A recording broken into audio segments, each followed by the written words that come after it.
Redes sem fio apresentam uns desafios extras que não temos em redes com cabo. Para a rede sem fio, temos que os equipamentos irão se conectar utilizando o ar como enlace de comunicação. Além disso, nem todos os equipamentos serão capazes de escutar os outros equipamentos conectados na rede. Dessa forma, poderá haver colisão de dados ao dois equipamentos tentarem transmitir os sinais simultaneamente. Vamos começar a dar um nome aos elementos da comunicação sem fio.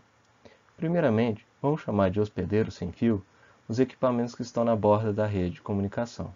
Nós temos, por exemplo, notebook, smartphone, videogame, smart TVs e todos os equipamentos que vão estar executando aplicações e comunicando à rede de computadores.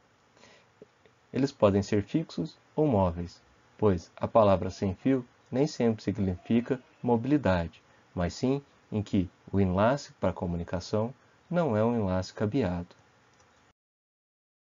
Na outra ponta da comunicação, vamos ter uma estrutura chamada de estação base, ou estação rádio base, ou simplesmente ERB, ERB. Quando estamos falando do Wi-Fi, ou mais especificamente o padrão 802.11, chamamos essas estações de rádio base de Access Point. Quando estamos falando de telefonia móvel, rede 4G, 3G, estamos normalmente referindo a uma ERB. De qualquer forma, quando estamos falando da estação base, elas são conectadas sem fio para o hospedeiro sem fio e tem uma conexão cabeada para o restante da rede. Quando falamos dos roteadores Wi-Fi, muito comum nas redes residenciais e empresariais, nós não conseguimos identificar essa conexão cabeada do access point até o restante da rede. Isso porque a conexão cabeada ocorre dentro do equipamento. No caso da telefonia móvel, estamos falando das ERBs. E as ERBs são conectadas às linhas telefônicas, às empresas de telecomunicações, através, normalmente, de enlaces de fibra ótica. As estações base possuem uma área de cobertura, que nada mais é do que o alcance da comunicação sem fio que elas conseguem fazer com o hospedeiro. A função principal da estação base é permitir o envio e o recebimento de pacote entre a rede cabeada e o hospedeiro sem fio.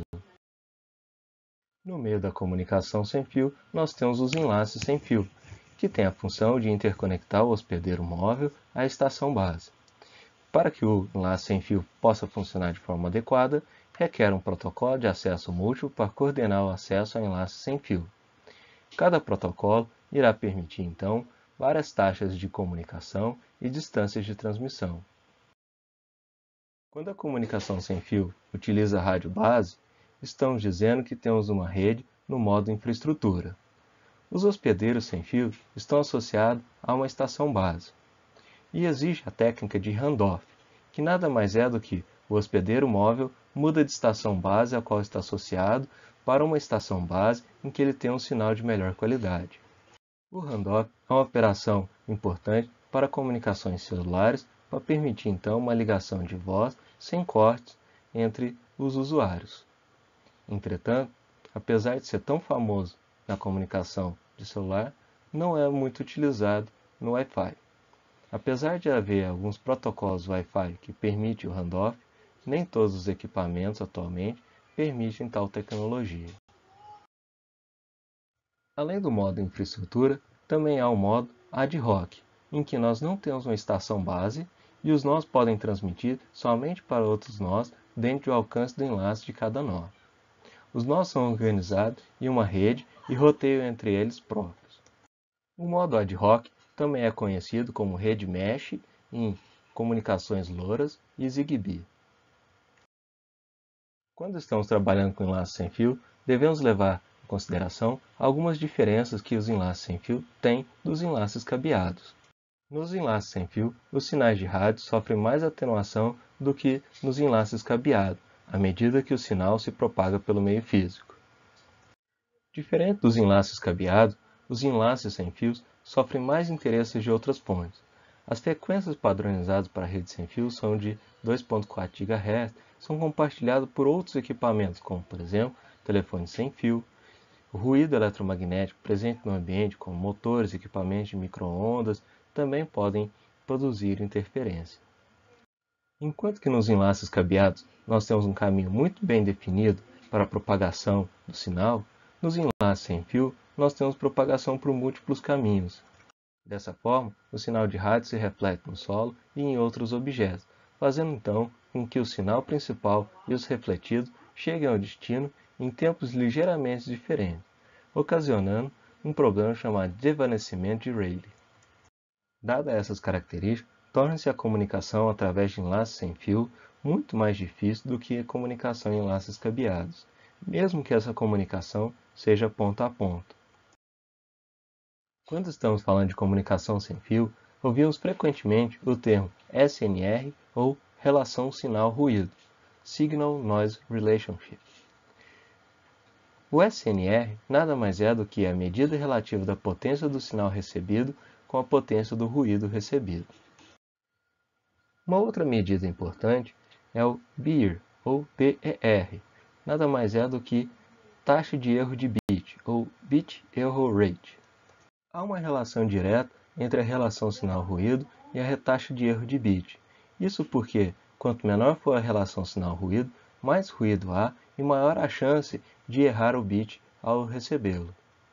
Dessa forma, deve-se tomar cuidado com a técnica de modulação utilizada na camada física, pois, dependendo da técnica utilizada, poderemos ter maior relação sinal-ruído ou menor relação sinal-ruído, e, dessa forma, maior taxa de erro de bit ou menor taxa de erro de bit. O Wi-Fi está dentro do padrão I3E 802.11. Existem diversas variantes do padrão I3E 802.11. Para o padrão 802.11b, nós temos que a faixa de operação é de 2 GHz. Ele consegue transmitir os dados até 11 megabits por segundo e utiliza o espalhamento espectral por sequência direta na camada física. Todos os nós utilizam o mesmo código de chip para comunicação. Há também o padrão 802.11a, que opera a 5 GHz, transmitindo dados até 54 megabits por segundo e utiliza o OFDM na camada física. Temos também o padrão 802.11g, que opera a 2.4 GHz, com a taxa de transmissão de dados de 54 megabits por segundo, que também utiliza o OFDM na camada física. Há também o padrão 802.11n, que operando a 2.4 GHz, com taxa de transmissão de dados a 200 megabits por segundo. Ele utiliza também o OFDM na camada física, porém o padrão N implementa o MIMO. O MIMO vem do inglês Multiple Input, Multiple Output, ou seja, múltiplas entradas, múltiplas saídas.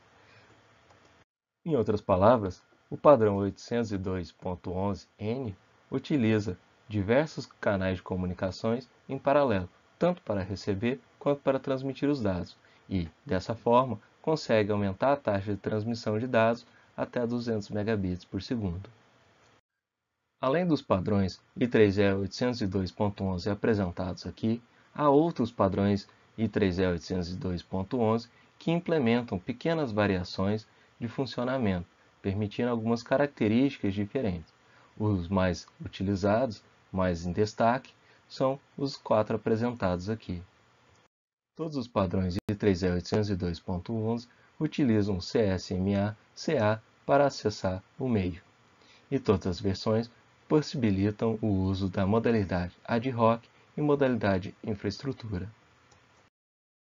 Em alguns países foram definidas algumas faixas de frequências conhecidas como ISM, Industrial Scientific and Medical, ou faixas industriais, científicas e médicas. São nada mais nada menos do que faixas de frequência que podem ser utilizadas por todos, sem ter a necessidade de uma aprovação de um órgão regulamentador, que no Brasil é a Anatel. As faixas ISM no Brasil são de 900 MHz, 2.4 GHz e 5 GHz.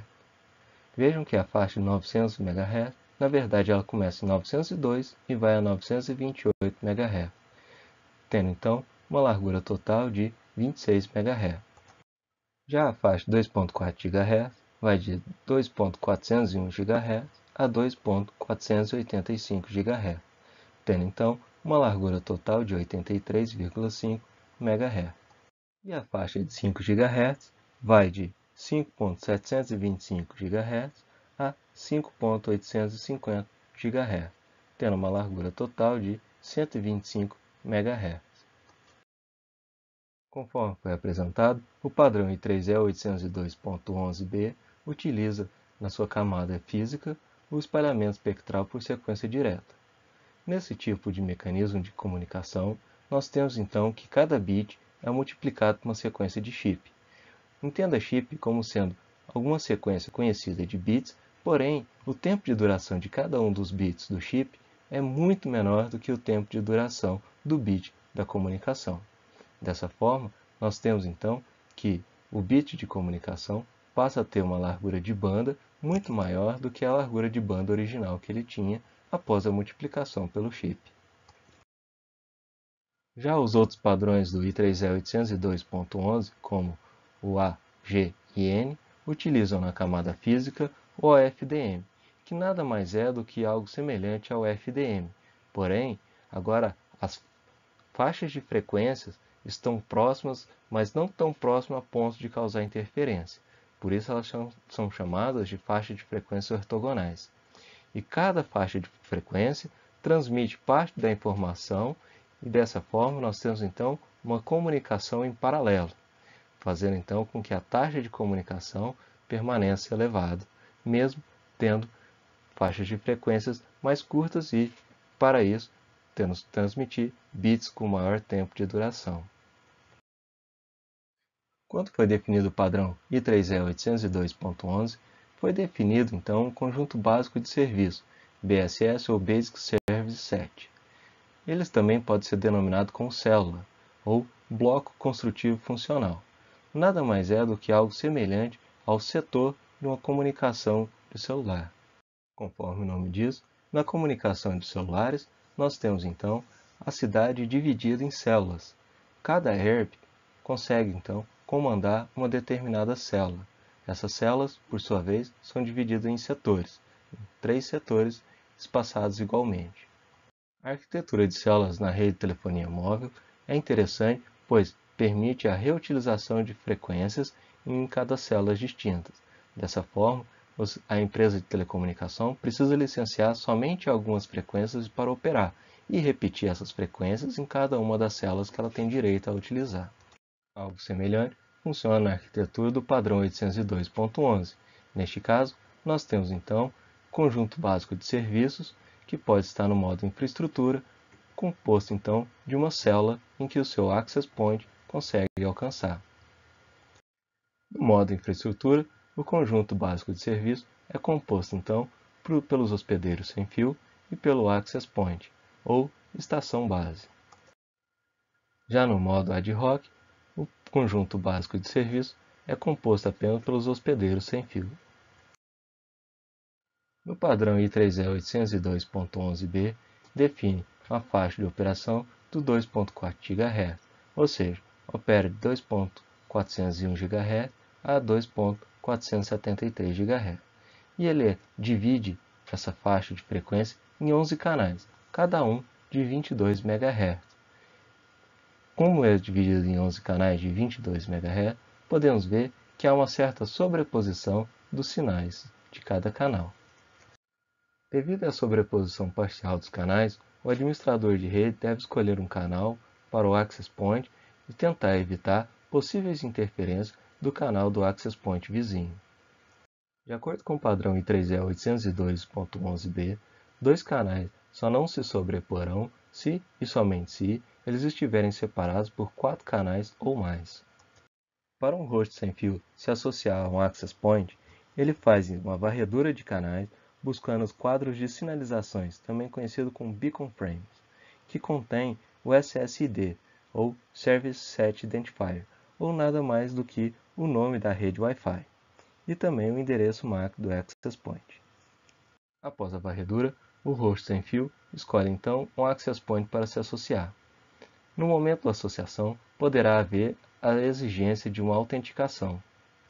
Após autenticado na rede, o host sem fio utiliza tipicamente o DHCP para obter um endereço IP na subrede do access point.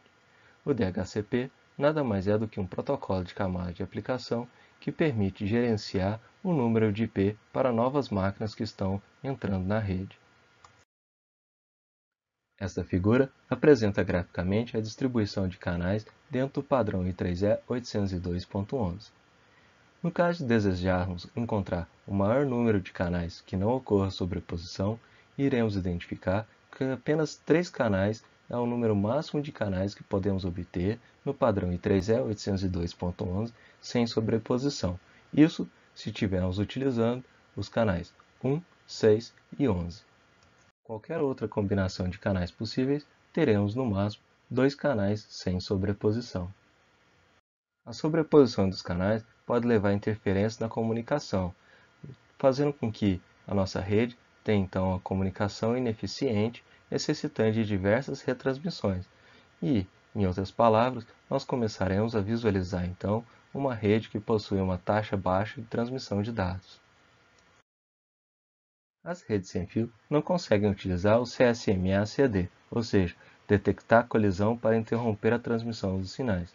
Isso devido às dificuldades para implementar e detectar as colisões, devido ao efeito de estações ocultas causadas por obstáculos, ou desvanecimento do sinal ou fading causado pela distância entre as estações. Na figura da esquerda, nós temos um exemplo do efeito da estação oculta. Neste caso, temos que a estação A e a estação C não conseguem se comunicar. Em outras palavras, elas não conseguem ouvir uma a outra e os seus pacotes, ao serem transmitidos, poderão então colidir ao chegar na estação B. Já na figura da direita, podemos ver o problema do desvanecimento do sinal ou fade. Vejam que a estação A, ao transmitir o seu sinal, a potência vai caindo a ponto que a estação C não consiga interpretar o que chegou como sendo um sinal de comunicação. E o mesmo ocorre quando a estação C transmite. Veja que a potência do sinal, quando chega perto da estação A, está num nível tão baixo que a estação A pode ignorar como sendo um sinal, pois nesse caso vai estar reconhecendo como ruído.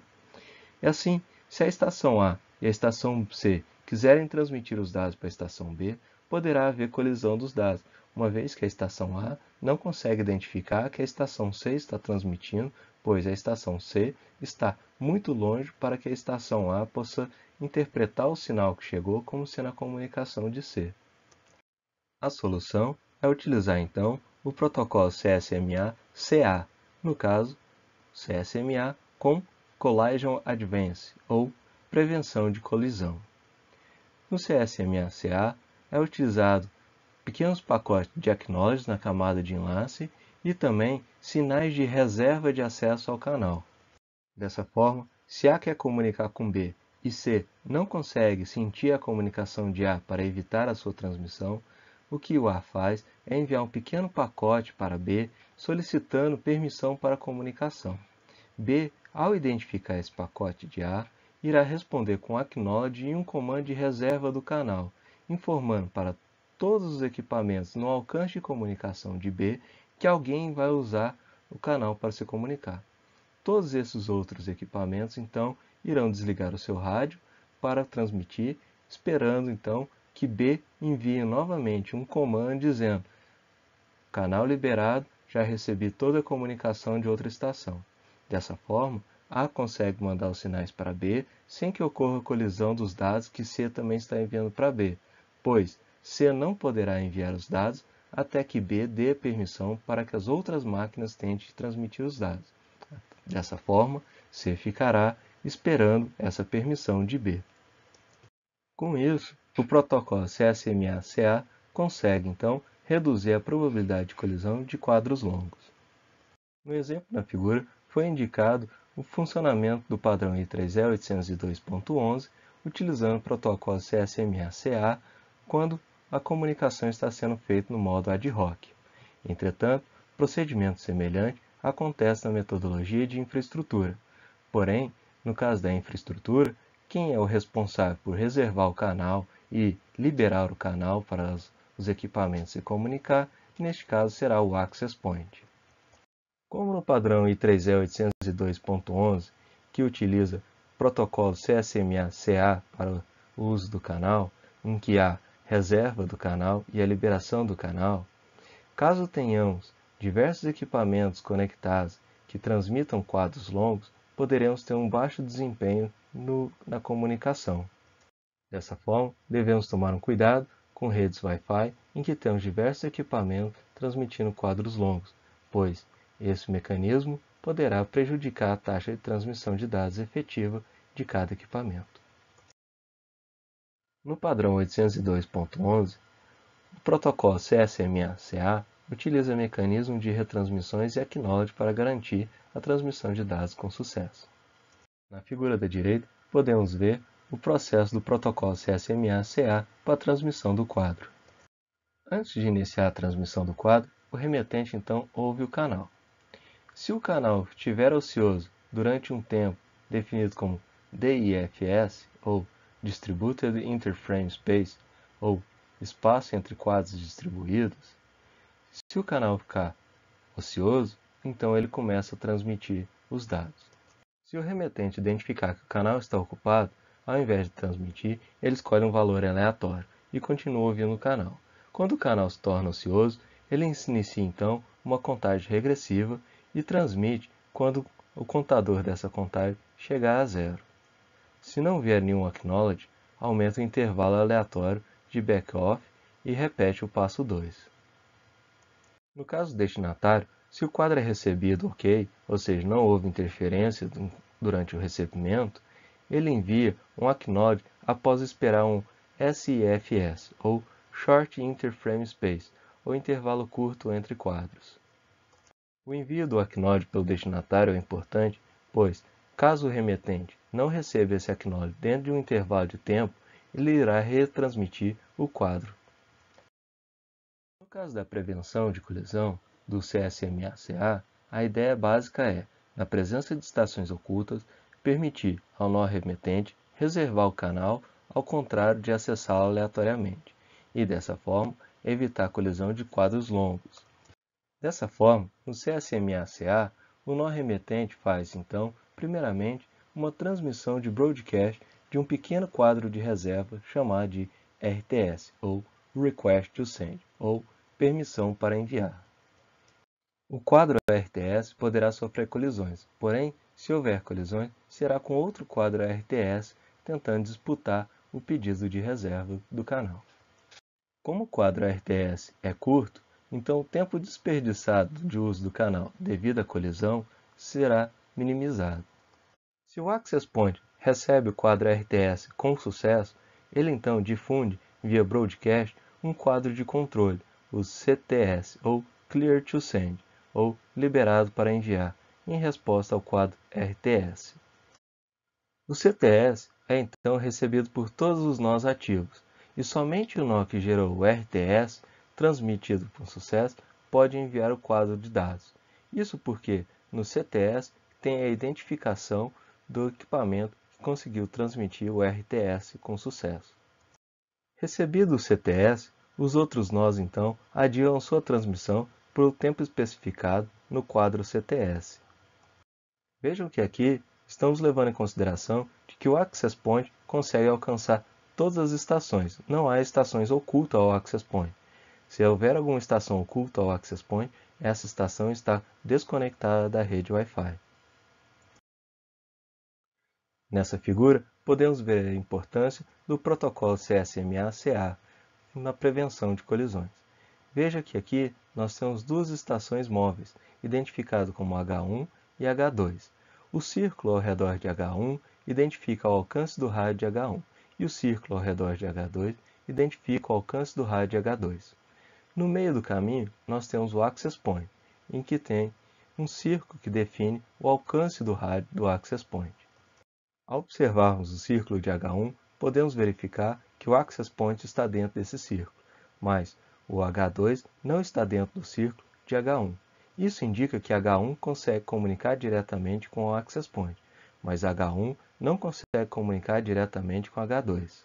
De forma análoga, temos que o círculo de H2 contém o Access Point, mas o círculo de H2 não contém H1. Dessa forma, H2 consegue se comunicar com o Access Point, mas H2 não consegue se comunicar com H1. Como H1 não consegue se comunicar com H2 e H2 também não consegue se comunicar com H1, nós temos então que o CSMA-CD não consegue operar nesse ambiente, pois não é possível identificar que houve colisão de dados, uma vez que não é possível sentir o sinal de H1 pelo H2 ou o sinal de H2 por H1. Por fim, temos que no círculo do Access Point tem contido o H1 e o H2.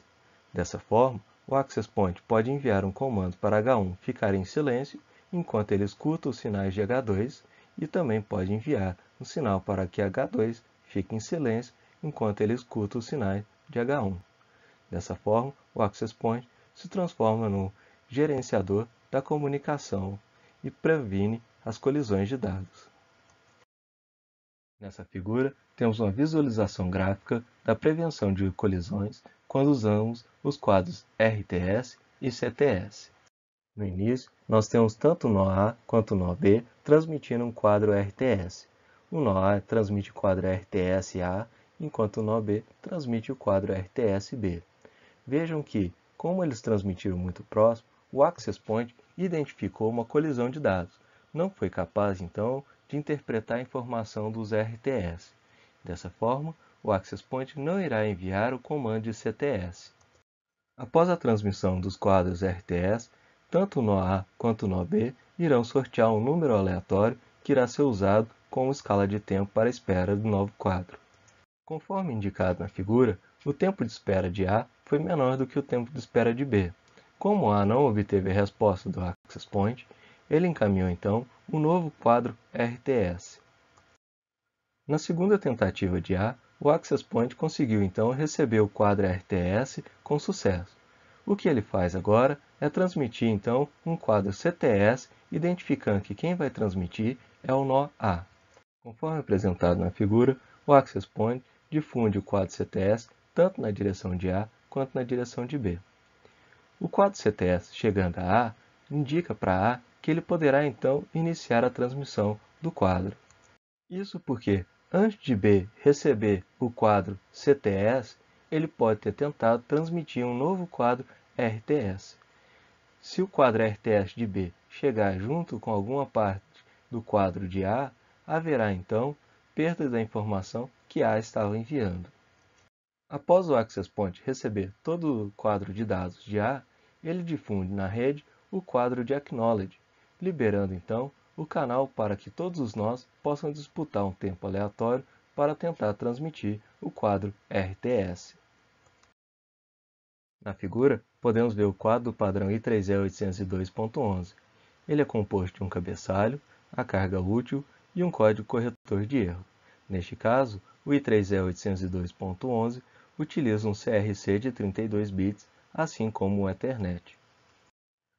Alguns campos do cabeçalho do quadro I3E802.11 vale a pena a gente mencionar.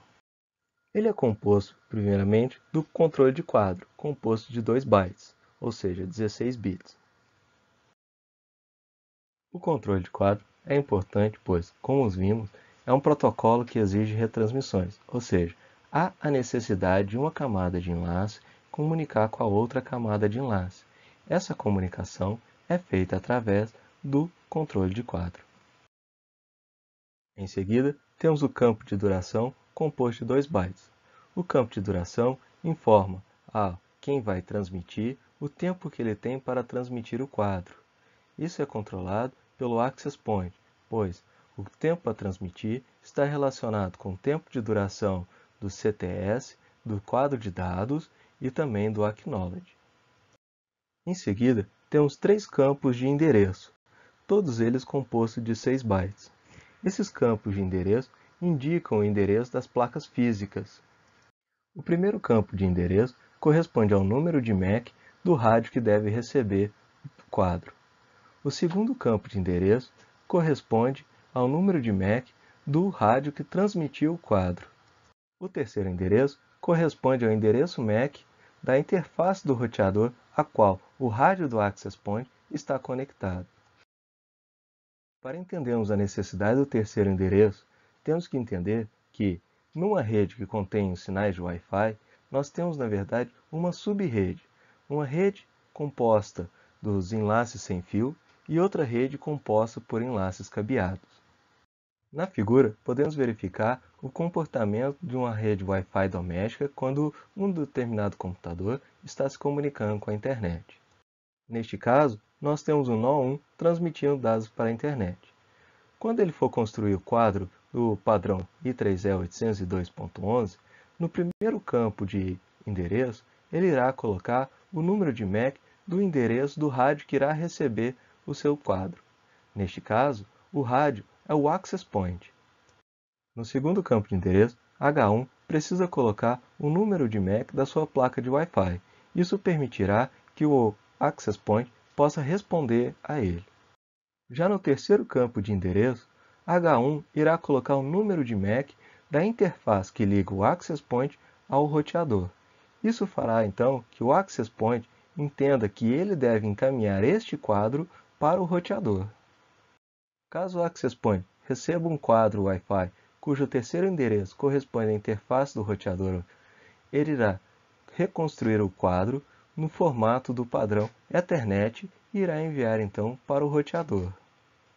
Caso o Access Point receba um quadro Wi-Fi cujo terceiro endereço corresponde à interface do roteador, ele irá reconstruir o quadro no formato do padrão Ethernet e irá enviar então para o roteador. Após os endereços, temos um campo composto de 2 bytes.